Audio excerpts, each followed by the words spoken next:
ஒருத்தன் பணம் சம்பாதிக்கணும் அப்படிங்கிறதுக்கு வேண்டி அவனோட சுயலாபத்துக்கு வேண்டி 7 பேர்த்தோட உயிர் எடுத்திருக்கான். இந்த கொடூரமான சம்பவம் நம்ம தமிழ்நாட்டில் நடந்திருக்கு. என்ன ஆச்சு அப்படிங்கறத உங்களுக்கு நான் டீடைலா சொல்றேன். தென்காசி இடைக்கல் அப்படின்னு சொல்லக்கூடிய ஒரு பகுதியில் பார்த்தீங்க அப்படின்னா 2 பிரைவேட் பஸ் திங்கக்கிழமை அன்னைக்கு பார்த்தீங்கன்னா நேருக்கு நேர் மோதிக்குது.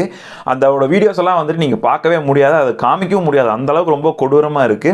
ஸோ அந்த அளவுக்கு ஒரு பெரிய ஆக்சிடென்ட்ல என்ன ஆயிருக்குது அப்படின்னு பார்த்தீங்கன்னா கிட்டத்தட்ட 7 பேர் இறந்து போயிருக்காங்க. 7 பேர், ஒருத்தர் 2 பேர் கிடையாது, 7 பேர் இறந்து போயிருக்காங்க. 50க்கும் மேற்பட்டவங்க படுகாயம் அடைஞ்சிருக்காங்க அப்படின்னு சொல்லிட்டு ரிப்போர்ட் சொல்லுது. இந்த ஆக்சிடென்ட்க்கு அப்புறம் அந்த பகுதி மக்கள் என்ன சொல்றாங்க அப்படின்னா இந்த ஆக்சிடென்ட்க்கு முக்கிய காரணம் ஸ்பீட் அதிகம், அதை தாண்டி கலெக்ஷன் எச்சா காமிக்கணும் அவங்க ஓனருக்கு. அதாவது ஒரு ஸ்டாப்புக்கு முன்னாடி இன்னொரு பஸ் போறதுக்கு முன்னாடி இவங்க பஸ் போய் நின்று அந்த பேசஞ்சர்ஸ் ஏத்திட்டு போய் அந்த கலெக்ஷனை காமிக்கணும். அதாவது எல்லாத்துக்கும் முன்னாடி இவங்க போய் அந்த பேசஞ்சர் ஏத்திட்டு போயிடணும் அப்படின்னு நினைக்கக்கூடிய அந்த எண்ணமும், அதுக்கு வேண்டி இவங்க ஸ்பீடா போறதுனால இந்த மாதிரி ஆக்சிடென்ட் நடக்குது அப்படின்னு சொல்றாங்க. உண்மையாவே பிரைவேட் பஸ் ஓட்டுறவங்க எல்லாமே வந்துட்டு பஸ் தான் ஓட்டுறீங்களா இல்ல ஃபிளைட் ஓட்டுறேன்னு நினைச்சிட்டு ஓட்டுறீங்களா எனக்கு சுத்தமா புரியல. அந்த ஒரு பகுதியில் மட்டும் கிடையாது, நான் நிறைய டைம் பார்த்திருக்கேன். ரோட்ல எவனும் போக கூடாது, அவங்க போறாங்க அப்படின்னா எல்லாரும் ரோட்டோட கீழ இறங்கி நிக்கணும், அவங்க தான் ஃபர்ஸ்ட் போகணும் அப்படின்னு சொல்லிட்டு. இல்ல எனக்கு சுத்தமா புரியல, பஸ் தான் ஓட்டுறீங்க, என்னமோ ஃபிளைட் ஓட்டுற மாதிரி ரேஞ்சுக்கு அவ்வளவு ஸ்பீடா போகணும்னு என்ன அவசியம் கிடக்குது?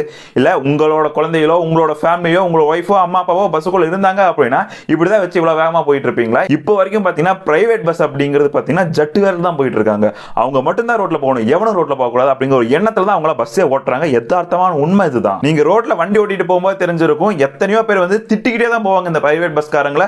பக்கத்துல வந்து அந்த ஹாரன் அடிச்சு அந்த ஓவர்டேக் எடுத்துட்டு போகல அப்படின்னா அன்னைக்கு அவங்களுக்கு நாளே ஓடாது. அப்படிதான் அவங்க பஸ் ஓட்டணும் அப்படிங்கிற ஒரு மைண்ட் செட்லயே இருக்காங்க. இப்போ இந்த விஷயத்துல கவர்மெண்ட் இறந்தவங்களுக்கு 3 லட்சமும் ரொம்ப அடிப்பட்டவங்களுக்கு 1 லட்சமும் கொஞ்சம் லேசான அடிகள் இருக்கிறவங்களுக்கு பாத்தீங்கன்னா 50,000 கொடுக்கறதா அனௌன்ஸ் பண்ணிருக்காங்க. இது எல்லாத்தையுமே தாண்டி அந்த பஸ்ஸோட லைசன்ஸை கேன்சல் பண்ணும். அந்த ஓட்டுன டிரைவருக்கும் கண்டக்டருக்கும் பாத்தீங்கன்னா எங்கேயுமே இந்த வேலை கிடைக்காத மாதிரி பண்ணும்.